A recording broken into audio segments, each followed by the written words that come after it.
tous, j'espère que vous allez bien. On se retrouve aujourd'hui pour la suite du vlog d'hier. Et donc cette chose que j'avais tant à vous dire et que j'ai pas eu le temps de vous dire hier. Et vous devez vous dire, mais qu'est-ce qu'elle peut avoir à dire en rapport au fait d'avoir refait une chambre. Je suis en train de me dire qu'il faut que j'allume mes petites lumières. Attendez, la lumière soit. En vrai j'ai grave essayé de faire ma chambre genre en fonction de comment je pouvais filmer, un espèce de truc un peu cocooning et tout. J'ai voulu faire 2 salles, 2 ambiances, je pense que ça se voit un peu dans les images que je vous ai montrées, genre le bureau avec l'étagère et mes bouquins pour le côté quand je vais parler plus hauteur, et ce côté un peu plus cocooning avec les petites lumières, mon étagère avec mes petits personnages. Oh, c'est dommage on voit pas Tom là. Pas grave, c'est cocooning et tout, j'aime bien ce qu'elle, j'ai changé ma chambre, je pensais pas changer autant, ça fait bizarre et c'est de ça qu'on va parler aujourd'hui. J'ai un peu peur de ce que je vais vous dire, mais comme d'habitude ça va partir dans tous les sens. C'est un peu profond, je sais pas trop ce que ça va donner. Mais voilà, je pense que c'était important que je vous en parle et j'avais envie de vous en parler, donc on va y aller. Je vais arrêter de tourner autour du pot. Je vais regrouper mes idées parce que tout à l'heure j'y ai pensé, je me suis fait un petit discours dans la tête, je m'en souvenais de ce que je voulais dire, et maintenant que je suis en face à la caméra, je me souviens plus. Donc faut que je me rappelle, Birdie, tu es en vlog, donc tu peux parler comme tu veux. Sachant que l'autre jour, je vous ai filmé je voulais filmer en fait une vidéo sur l'anxiété et la dépression. Et je me suis posée en fait pour parler de tout ça, et au bout d'un moment en fait je me suis dit, je trouve que c'est forcé, genre ça fait pas naturel, c'est pas comme dans mes vlogs quand je parle un peu de tout. C'est pas nous, c'est pas... Et en plus après je me suis aperçue que j'avais oublié de dire plein de choses, donc du coup je me suis dit bon finalement je la sortirai pas cette vidéo, on attendra un jour où je le ferai dans le mouvement, dans l'instinct, et que ce sera plus sincère du coup. Et comme vous avez l'air de bien aimer en plus ces vidéos où je me pose et que je vous parle de tout et n'importe quoi, j'ai décidé de vous partager ce truc là que j'ai à dire et que je sais pas en fait d'où ça m'est venu, que je voulais vous en parler. Je sais pas pourquoi j'ai pensé à tout ça, mais j'y ai pensé, donc allons-y. Plutôt que de tourner autour du pot, je m'installe correctement, je vais prendre mon iced tea aussi. Parce qu'on sait tous que quand je parle trop, j'ai soif. Alors mon cheminement de réflexion était que ça fait des années que j'avais la chambre que j'avais avant, avec l'immeuble exactement au même endroit qu'avant. J'avais dû rajouter juste l'étagère qui est derrière moi, qui était avant à côté de la fenêtre, pour mettre mes bouquins. Et donc cette chambre je l'avais depuis le collège. J'ai jamais aimé le pan de mur violet, donc il y en a encore un en face parce qu'on n'avait pas assez de papier. Mais je l'avais fait pour suivre le mouvement à l'école parce que voilà, être une fille c'était avoir des trucs violets, des trucs roses et tout. Et que je suis quelqu'un de très influençable. Et donc j'ai fait ça. Et cette chambre m'a jamais vraiment ressemblé. Donc au fur et à mesure du temps, j'ai essayé de décorer. Donc j'avais les posters de New York et tout, j'étais là. J'avais mis des photos, j'ai mis des posters au fur et à mesure de ma vie. Genre j'ai eu des posters sur ce mur ici, j'ai eu tous les posters Hannah Montana, Glee. J'ai eu quoi? J'ai eu Twilight, j'ai eu... Je compte même plus ce que j'ai eu Tokyo Hotel, j'ai eu Jonas Brothers. J'ai jamais voulu changer cette chambre en fait, même maintenant que dans un mois je vais avoir, presque pile un mois, je vais avoir 25 ans. Et c'est la chambre chez mes parents et jamais j'ai voulu la changer. Dans le dernier vlog, j'en ai plus ou moins parlé que en fait, moi j'habite dans un petit village, enfin mes grands-parents pas du tout, mes parents habitent dans un petit village, enfin mes grands-parents aussi du coup. Et donc en fait on fait le primaire et le collège dans ce petit village, et après pour partir au lycée fallait être en internat. Donc à 15 ans, 14 ans, quel âge on a quand on est en première? En seconde? 14 ans? 15 ans? Bref, dans ces eaux-là, on part au lycée, donc toute la semaine on est au lycée, on voit pas nos parents, leur téléphone quoi. Donc c'est première indépendance, des choses comme ça, et ça pendant 3 ans. Et après pour aller à la fac c'est pareil, c'est loin, donc plutôt que de se taper des trajets tous les matins et tous les soirs, on se prend un appartement. Donc premier appartement que j'ai eu, j'étais en coloc avec ma meilleure amie de l'époque. Et après ça s'est mal passé, donc j'ai changé, j'ai eu un appartement toute seule pendant 2 ans. Ça a été très très dur. Après j'ai ensuite eu un appartement avec une autre meilleure amie de l'époque, et ensuite j'étais en coloc avec mon frère.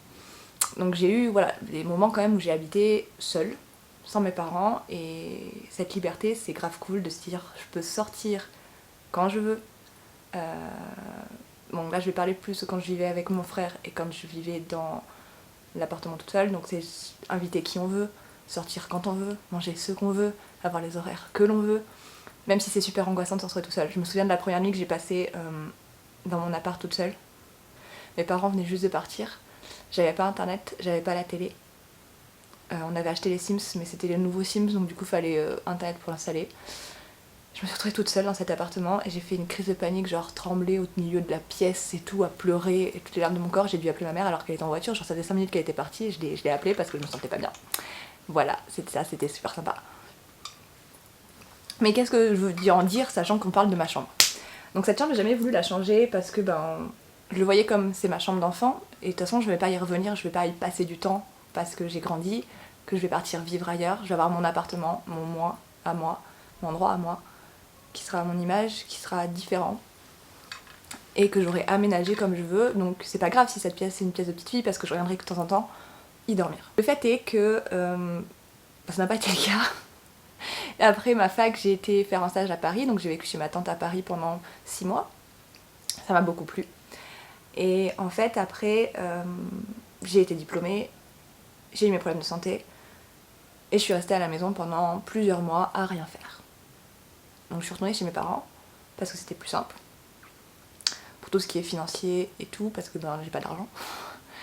J'avais pas le droit au chômage. J'avais le droit à une prime qui existe pour les jeunes diplômés, voilà, mais avec 500 € par mois c'est chaud de vivre. Donc mes parents m'ont dit tu peux venir à la maison, comme ça tu en plus t'as le temps pour écrire et tout, c'est sympa, voilà. Donc j'ai continué à vivre dans cette chambre. Mais à chaque fois que je me disais tu pourrais la refaire parce qu'elle te ressemble pas, chaque fois j'avais une petite voix en moi qui me disait oui mais tu vas pas rester là, c'est pas grave si tu la changes pas, qu'elle te ressemble pas, parce que tu peux pas t'installer ici parce que tu vas pas y rester. Ça fait donc 2 ans et demi que je vis dans une chambre qui me ressemblait pas et que je voulais pas changer parce qu'en plus, si vous m'avez déjà entendu en parler, je déteste ce qui amène à une fin, ce qui veut dire que le temps passe, parce que je déteste le temps qui passe. Quand j'étais petite, je faisais des crises à ma mère en lui disant « Maman, il faut qu'on arrête le temps ». Je voyais ma mère comme une personne toute puissante et je lui disais « Il faut qu'on arrête le temps, je ne veux pas grandir, je veux pas qu'on vieillisse, je veux pas que les gens meurent ». Parce qu'on arrive, j'avais pris conscience que mes parents, un jour, seraient des grands-parents, que je serais peut-être parent. Bref, que les générations allaient changer et que les choses allaient changer. Ça m'a choqué par exemple quand mes petites cousines que j'avais vues naître, j'avais vu à la maternité, là j'en ai une qui rentre au collège, une qui a eu son bac et ça me fait bizarre. Je déteste les fins que ce soit au niveau de finir mes romans, au niveau de finir un livre qui a été surtout une saga, ou de finir des films, c'est-à-dire que les derniers Harry Potter je ne les ai jamais revus parce que pour moi c'est des fins affreuses. J'ai été voir le dernier du Labyrinthe au cinéma, ça a été affreux pour moi, je n'ai pas le courage de lire le dernier parce que c'est une fin et je ne supporte pas les fins. Pour moi c'est quelque chose de trop définitif, je ne supporte pas les fins. Changer ma chambre d'enfant était pour moi une fin. C'est ici où j'ai grandi, c'était dire adieu au fait que j'étais une enfant, dire adieu aux années que j'ai passées à jouer au Barbie dans cette chambre, dire adieu à tout ce qui m'est arrivé et en gros fermer la porte et dire c'est bon je suis adulte. Ce que je me sens pas du tout. On va pas sentir, je me sens pas du tout adulte. Mais là j'ai eu un déclic et de me dire bon on a le temps. Bon après ma mère m'a beaucoup poussée, elle voulait vraiment la refaire ma chambre parce qu'elle disait de toute façon tu l'aimes pas se violer, t'aimes pas comment elle est, refais ta chambre. J'aime beaucoup le résultat, franchement je me sens bien, je sais pas pourquoi j'aime bien le lit quand il est comme ça, je me sens très américaine avec tous mes coussins et tout, mais voilà j'aime bien ici parce que j'ai toute une étagère où j'ai que tout ce qui est paranormal, spirituel et tout. J'ai mes petits personnages qui font peur, après j'ai mes Spider-Man et toutes les affiches je les aime bien, sachant que ces affiches en plus c'était des choses que j'avais achetées pour mettre dans mes appartements. Donc ça me fait bizarre d'y ressortir, la guirlande aussi c'était quelque chose que j'avais dans mon appartement. Donc en fait j'ai eu ce déclic tout à l'heure quand j'étais en train de le faire, je sais plus ce que je faisais, j'étais en train d'enlever ce que j'avais mis autour du tableau pour pouvoir peindre correctement. Et en fait je me suis dit, t'as tant repoussé en fait ce chemin-là parce que t'avais peur de grandir. Ce qui est toujours le cas, j'ai peur du temps qui passe, j'ai peur de la... Je sais pas si j'ai peur de la mort, mais j'ai peur. J'ai peur tout le temps de toute façon. Pour en revenir au fait que, bon, déjà ça a été très dur pour moi du coup de revenir chez mes parents parce que j'avais pris cette indépendance que j'avais encore plus quand je suis partie à Paris parce que même si j'habitais chez ma tante, en fait je mangeais avec elle le soir. Mais le reste du temps j'avais ma vie, les week-ends ils étaient pas là, donc moi je vivais ma vie parisienne en gros. J'avais une indépendance de fou, avec ma mère on s'envoyait des textos mais on se parlait pas tant que ça. Et j'avais une dépendance énorme et d'un coup il a fallu que je revienne ici, que je vive chez mes parents. Je m'étais habituée en fait à ce qui me faisait peur avant. Je m'étais habituée à vivre seule, à avoir ma vie, à avoir des amis, à réussir à faire des activités que je m'étais toujours un peu privée de faire parce que j'avais peur. J'étais sortie un peu de ma zone de confort. Et là c'était revenir et j'avais peur que l'anxiété revienne par plus forte encore et que je me sente comme une merde. Ça a été le cas. C'est le cas à l'heure actuelle. Ça va un peu mieux depuis récemment, je vais y venir. C'est un choc parce qu'on se dit Je vais avoir 25 ans. Je suis une Tanguy parce que je vis chez mes parents. Je vois des gens de mon école plus jeunes que moi, ou de mon âge, qui ont des enfants, qui ont une famille, qui sont installés, qui ont une maison. Est-ce que c'est ce que je veux? Non, pas forcément. Parce que là, je me sens pas prête à faire ça. Je me sens bien dans ma petite routine de faire mes vidéos, d'écrire, de vivre ma vie comme j'ai envie de la vivre. Mais en même temps, je me dis, est-ce que c'est une sorte de pression que met la société de se dire, est-ce que c'est pas ce que j'aurais dû suivre comme mouvement? Vous voyez? Genre, est-ce qu'à l'heure actuelle, je devrais pas avoir mon petit appartement à tel endroit, avec un copain ou une copine, avec déjà des projets d'avoir des enfants, avec des animaux de compagnie, ne pas vivre avec mes parents, ne pas me confier tout le temps à ma mère et parler de tout avec ma mère, ne pas avoir cette relation en fait super proche avec ma mère, ne pas être là quoi. Est-ce que je devrais pas être ailleurs? Quand on voit les autres, ils sont tous comme ça, ils ont tous leur petite vie ailleurs. Beaucoup sont en couple, beaucoup ont leur job. Ça c'est un truc que je n'ai pas, de job. Et c'est chaud et j'y repensais beaucoup. Et c'est con que ce soit venu juste du fait de refaire ma chambre, hein, de dire... je sais pas si vous suivez ce fonctionnement de mon cerveau, mais ça a été trop bizarre. En fait, ça a été un peu un coup de me dire, pourquoi t'es encore là? Pourquoi t'as pas de job fixe? T'as un service civique à 580 € le mois. Pourquoi tu vis chez tes parents? Bon, comme je suis un boulet, j'avais encore oublié de mettre ma batterie à charger, donc du coup ça m'a coupé en plein milieu de ma phrase et je sais plus ce que j'étais en train de dire. Je crois que je vous parlais de tout ce qui me saoulait, du fait que je me disais bon pourquoi cette déco que tu aimes tant dans cette chambre tu l'as pas fait plutôt dans ton appartement, et toute cette remise en question de se dire pourquoi à presque 25 ans tu vis encore chez tes parents comme Tanguy. Justement cette expression Tanguy et le film Tanguy, je trouve que ça a mis beaucoup de doutes dans la tête de beaucoup de gens. Non, vous trouvez pas? Parce qu'on est nombreux en fait à vivre encore chez nos parents et que la génération fait qu'on fait de plus en plus d'études et que pour des raisons X ou Y on est de plus en plus nombreux à vivre encore chez nos parents malgré l'âge et que bah en fait c'est pas grave. J'ai l'impression que toutes mes vidéos je les conclue comme ça, mais je me prends la tête à 24 sur le fait que telle personne que je connais a sa vie et un travail, telle autre personne vit à tel endroit et a sa vie, que mon meilleur ami est en ce moment même à San Francisco en train de vivre sa vie, que moi ça fait des années que je veux partir et que je ne l'ai toujours pas fait parce que j'ai pas les moyens. Et en fait il y a tellement de raisons pour lesquelles on ne fait pas les choses parce qu'on a déjà pourquoi vivre chez ses parents. Il y a plein de raisons. Je me rappelle de ce commentaire que j'avais eu, j'allais compter mais en fait non, je me rappelle de ce commentaire que j'avais eu sur Wattpad au sujet d'Ascendant, parce que Ascendant c'est l'histoire de Kali, donc qui a une petite vingtaine d'années et qui est étudiante. Et en fait, elle vit encore chez ses parents, avec son frère donc, et son papa et sa maman. Et quelqu'un m'avait dit, je comprends pas à son âge pourquoi elle vit encore chez ses parents. Et j'étais bah, déjà parce que sa maison est juste à côté de la fac, donc pourquoi acheter un appartement et dépenser de l'argent pour ça?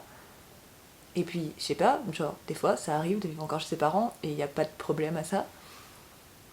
Donc oui, au bout d'un moment, on dit prendre son envol et tout. Et je sais que des fois, c'est difficile parce que, par exemple, ma grand-mère me dit oui, moi, à ton âge, j'étais déjà mariée, j'avais des enfants. Voilà. Oui, mais la société, elle change. Et ce qui était avant, ce qui était passé avant, c'était faire sa petite famille, se marier. Et maintenant, c'est plus le cas. Déjà, nos études prennent plus de temps, on fait tout plus tard. Et puis, on en a moins envie. Je sais pas, les choses changent. Et longtemps, m'en suis voulu en fait de ça. Donc j'ai enfin accepté de faire cette chambre. Je vais encore partir dans tous les sens, ça va encore avoir aucun sens. Et quand je vais faire le montage, je vais me dire mais pourquoi tu as parlé de ça? Ça n'a aucun but. Alors que tout à l'heure quand j'y pensais, ça a été super clair dans ma tête. Hein. J'avais d'autres choses qui venaient après, hein, mais là ça m'est tout parti. Quand j'ai des idées de vidéos, je devrais les filmer à ce moment-là. Pas attendre. Qu'est-ce que j'avais pensé à quoi d'autre? Ouais, en fait, j'avais l'impression d'être une ratée à cause de ça. De me dire, bon, tu rates ta vie, tu la vis pas. Et en fait, je sais pas si c'est le confinement ou quoi qui m'a fait prendre aussi conscience de ça, mais j'ai jamais été aussi productive que ces derniers temps, en vivant ici. Je pense que si j'avais vécu seule dans un appartement... Enfin, après, les choses se sont passées comme ça, et c'est comme ça, c'est pas... C'est la vie. Voilà. Mais je cherche à dédramatiser les choses. Pour me rassurer, et ben, parce que sinon on n'avance plus. Et je me dis, rien que pour les vlogs par exemple, j'aurais peut-être jamais fait ça si j'étais dans un appartement autre ou si je vivais ailleurs. Certes, des fois ça me manque et je compte pas passer ma vie ici. J'aimerais faire la même vie que j'ai en ce moment dans un endroit où je suis qui est à moi. J'aimerais retester la coloc, même si la majeure partie de mes colocs se sont mal passées. J'ai plein de plans de vie en fait, mais pour l'instant, c'est ici que je suis. C'est difficile parce que faut supporter ses parents. Ça a été difficile parce qu'il a fallu revenir. Mais dans le fond, ça m'empêche pas d'écrire. J'ai un travail ici. J'ai réussi à développer un petit peu la chaîne ici. Genre ça m'empêche à rien et oui la société va juger, oui t'as tel âge. Et des fois j'y pense parce que je me trimballe beaucoup avec mes parents. Je me promène beaucoup avec mes parents et j'y pense des fois à ce que les gens disent dans le village. Genre oui, à son âge elle est encore ici, elle n'a toujours pas de copain parce que ça revient tout le temps. T'as pas un copain? Il est là, regarde. Non, non. Puis pourquoi toujours un copain hein? C'est suffisant cette question. Oui, je me dis toujours, ben, les gens, est-ce qu'ils vont pas se dire, ben, regardez là, va finir vieille fille. Parce qu'en plus, j'ai jamais eu personne dans ma vie. C'est aussi une des choses. Vous m'avez posé la question, vous m'avez dit que vous aimeriez bien que dans une des vidéos, je parle des peines de cœur. Je ne peux pas vous en parler, j'en ai jamais eu. Je n'ai jamais été amoureuse et je n'ai jamais eu personne dans ma vie. Personne, personne. J'ai beaucoup parlé à des garçons, mais je n'ai jamais eu personne dans ma vie.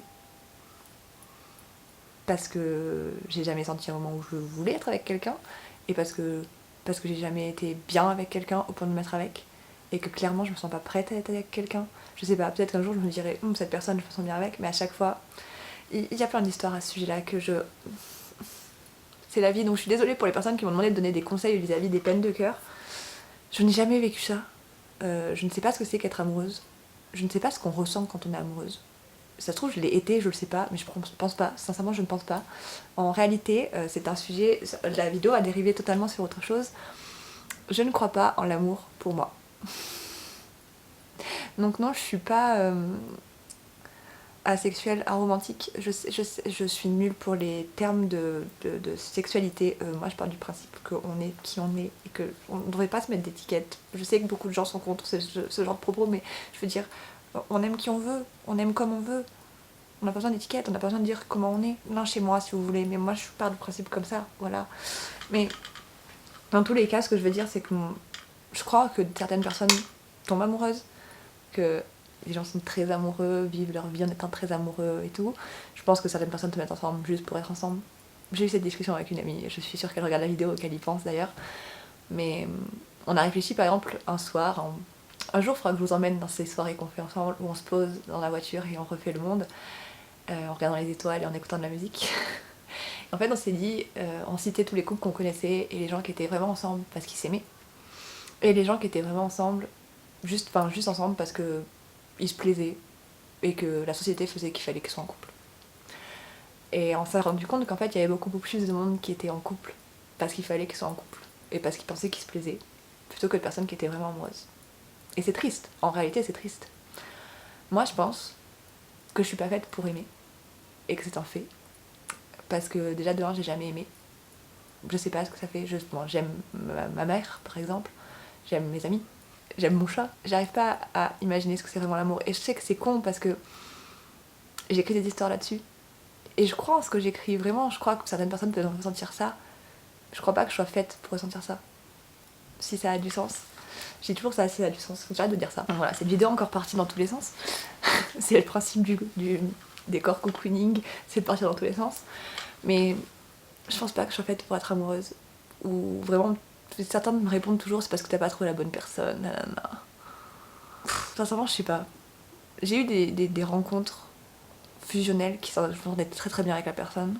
Je suis partie quand même du je change ma chambre à le fait que la société nous mettait la pression pour suivre leur petit plan. Hein. À tel âge tu auras ton diplôme, à tel âge tu auras un enfant, à tel âge tu seras marié, à tel âge tu auras une maison avec des chiens, 3 chiens et un chat, ou 3 chats et un chien comme tu veux, et des lapins et des poules, pour en arriver au fait que je ne croyais pas en l'amour pour moi. Est-ce qu'on parle de tout sur cette chaîne? Oui. Et voilà. On est tous différents et encore une fois, voilà, moi j'ai juste donné ce que je pensais. Donc déjà que, peu importe où vous êtes dans votre vie, l'important c'est que vous vous sentiez bien. Moi je me sentais mal parce que je pensais que je avais foiré ma vie, parce que la société me faisait penser que j'avais foiré ma vie. Pas visible, je réfléchissais pas à comment moi je me sentais. Et au final je me sens bien parce que j'ai des amis ici. Je peux parler à mes amis, certes j'ai des amis sur Paris et ailleurs en France qui me manquent parce que je peux pas les voir comme avant. Mais après je suis ici. Et l'occasion fait que je suis ici et ça va. Je peux faire ce que je veux. J'ai réussi à me faire mon petit coin que j'aime beaucoup. La chambre comme ça se trouve ça va me prendre, ça va changer. Pour l'instant ça me plaît beaucoup comme ça. Je vous ai vous à qui je peux parler. Ça me plaît beaucoup. Et donc oui, je suis chez mes parents. Je vais avoir 25 ans et je suis encore chez mes parents.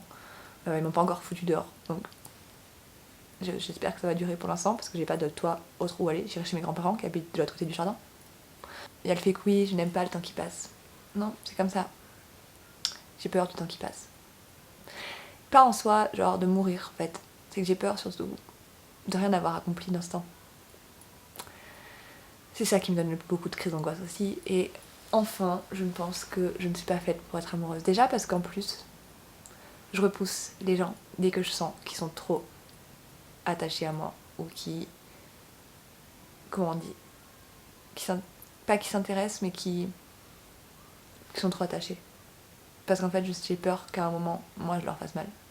C'est bizarre, on dirait que je vous fais un petit, on se croirait dans un épisode de Skins. N'importe quoi. Donc voilà, je voulais vous présenter ma chambre. Ce nouveau petit décor, donc qui sera plus pour les petites discussions posées, au calme, mes pensées, voilà. Ou peut-être pour aussi mes discussions si j'ai du paranormal, puisqu'il y a ça qui va bien, ou pour si jamais je dois vous parler de séries, je sais pas, quand j'ai des trucs à vous dire, ce sera sur ce lit, ou peut-être dans l'autre sens, parce que là il y a quand même Spider-Man et on aime Spider-Man. J'ai volé un des cadres à mon frère d'ailleurs. Si tu passes par là, mon frère, j'ai pris ton cadre. Excuse-moi. Et après ce sera le bureau pour faire tout ce qui est écriture, livres, etc. Et si ça vous intéresse de savoir pour la déco, c'est tout de la récup. J'ai rien acheté du tout. Les planches, c'était un vieux bureau à mon frère aussi. On a utilisé pour tenir les planches des boîtes de la T-Box. Ma mère dit que ça va tenir, je lui fais confiance. Je sais pas si je devrais. Les cadres, c'est ceux que j'avais dans mes anciens appartements. L'étagère, c'était l'étagère que j'avais au fond pour mes bouquins, mais au final je l'ai mis là avec toutes mes petits personnages. Donc la plupart des pop, je les ai pas achetés, c'est mon frère qui les a eu dans une box et qui les aimait pas forcément, donc il me les a donnés parce qu'il savait que je les aimais. Tout ce qui est Spider-Man, c'est tous les trucs qu'on m'a offert parce que les gens ils savent que c'est une valeur sûre avec moi, Spider-Man. Le petit bonhomme là de Scream que j'ai eu, je l'ai eu dans une brocante, dans le... Je vous en parle tout le temps de ce truc de la fabuloserie de chez moi, la renouvellerie de chez moi. Voilà, il coûtait 50 centimes, il est pourri, mais moi je le trouve super chouette. En dessous, tout ce qui est bouquin, ça je les ai achetés, mais tout ce qui est bouquin, tout ce qui est spirituel et tout, fantôme, etc., c'est moi qui les ai achetés, mais toute la décoration, c'est aussi des trucs qu'on m'a donné. Les cadres, les posters géants de cinéma, je les ai achetés sur un site, c'était pas cher. Il y avait un lot, c'était pas cher. Voilà, donc là j'ai Sweeney Todd de Tim Burton, j'ai L'étrange Noël de Monsieur Jack de Tim Burton, et en face j'ai Spider-Man de Spider-Man. Donc avec d'autres trucs de Spider-Man, il y a une planchette que j'aime beaucoup, que vous avez dû voir à la caméra, c'est With great power comes great responsibility, donc c'est... Est-ce qu'à l'origine c'est lui qui lui dit j'ai un doute. C'est dans Spider-Man, donc dans des films c'est Ben Parker, oncle Ben, qui le dit à Peter, qu'avec des grands pouvoirs viennent de grandes responsabilités, et j'adore cette citation. Voilà, pas forcément parce que c'est un Spider-Man, mais parce que j'adore cette citation. Et c'est aussi mon frère qui l'a eu dans une box, donc comme c'était Spider-Man, il me l'a donné. Après, à côté, j'ai fait une petite étagère, donc avec un étage où il y a tout mon bazar de papier, vous savez, administratif, des trucs bien chiants et moches, donc c'est tout en bas. Après, au-dessus, j'ai fait une petite étagère avec mes livres à moi, pour me rappeler que j'ai réussi à accomplir au moins ça dans ma vie. Et tout ce qui est un peu relatif à ça, c'est-à-dire que ma mère m'avait acheté un pins. Voilà, elle avait trouvé ça et c'était exactement en fait le tome 2 Ascendant, enfin c'était exactement Descendant, donc le tome 2 de Ascendant, qui dit Home is where we are together, et avec le petit combi, et parce que dans le tome 2 ils font un road trip en combi, et que oui, la maison c'est là où ils sont tous ensemble, parce que c'est une histoire d'un groupe d'amis qui se retrouvent ensemble et qui redonne confiance à une des personnes qui est avec eux. Donc je trouve qu'elle va parfaitement. Après j'ai une petite carte aussi postale avec un combi que mon boucher m'a donné parce qu'il a adoré mes romans, et que quand il a vu cette carte il s'est dit c'est absolument pour Birdie, il faut que je lui donne parce que c'est exactement son roman et que ça m'y fait trop penser à elle. Après au-dessus moi j'ai mon maquillage, au-dessus j'ai mes carnets et mes stylos, et tout en haut, je crois que j'hésite si c'est mon coin préféré ou pas, j'ai la machine à écrire de ma grand-mère, de Mamie Lee. J'en parle beaucoup de Mamie Lee, mais ma grand-mère est décédée. Ça va introduire en fait une autre vidéo que je vais faire. Mamie Lee est décédée l'été juste avant la publication de Ascendant, mon premier roman. C'est pour ça qu'il lui est dédicacé. Et ça a été très difficile de perdre ma grand-mère. Je pense que la plupart des gens qui ont perdu quelqu'un de leur famille à qui tenait ça a été difficile, c'est une évidence. Mais voilà, je vous parlerai de ça plus en détail parce que ça a eu un gros impact sur mes romans. Voilà. Et cette machine à écrire, en fait, c'est elle qui a écrit ce tatouage-là. Be a Hero. Et en fait, j'ai écrit à la machine à écrire et après, le tatouage, il me l'a écrit exactement pareil sur mon bras. Et donc cette machine à écrire, c'est celle de ma grand-mère. Et dedans, j'ai mis toutes les photos Polaroid que j'avais pris au salon du livre avec les lecteurs que j'avais rencontrés. Donc en fait, quand j'écris, je vous vois à côté de moi. Et ça me fait trop plaisir. Vous êtes tous dans mon cœur. J'espère pouvoir en mettre plus. Un jour, j'espère avoir un mur rempli de photos avec des lecteurs. Ce serait tellement bien. Bref. Donc au-dessus, après, j'ai mes bouquins. Voilà. Donc mon étagère de bouquins, quoi. Et j'ai un livre, si jamais vous le voyez en fond, vous allez vous dire pourquoi on a ça. Ça s'appelle 211 idées pour devenir une fille brillante et je vous le conseille parce qu'en fait, c'est aussi ma grand-mère qui me l'avait offert. Et on croirait que c'est un petit livre pour que nous soyons des femmes formidables et tout. Et en fait, c'est un livre super drôle. Il y a une super bonne recette par contre dedans de, comment on appelle ça, de bûches de Noël. Franchement, super bien. Mais c'est surtout un truc genre, je me rappelle d'un exemple, je sais pas si ça va faire rire les autres, mais moi ça m'a fait beaucoup rire. C'était comment ne pas péter en société. Et donc en fait, il y avait tous les exemples, genre attendre que les instruments avant jouent, ou vous pétez mais vous retournez vers votre voisin en vous disant oh monsieur, franchement, vous auriez pu vous retenir, ou des choses comme ça. Et en fait, c'est que des genres pour critiquer justement le fait que on attend toujours d'une femme, d'une fille, qu'elle soit brillante et qu'elle se tienne bien, qu'elle soit toujours parfaite, bien pomponnée, bien propre, qu'elle n'a pas le droit de faire des choses dites sales, alors que les hommes auraient le droit parce que eux, ça montre qu'ils sont costauds et tout. Et voilà. Et ce livre est trop drôle. Il y avait un truc aussi par rapport au fait de sortir de la voiture sans montrer sa culotte ou un truc comme ça aussi. Bref, mais il est hilarant ce bouquin, moi je l'aime beaucoup. Je l'ai lu quand j'étais petite, j'étais ado quand je l'ai eu.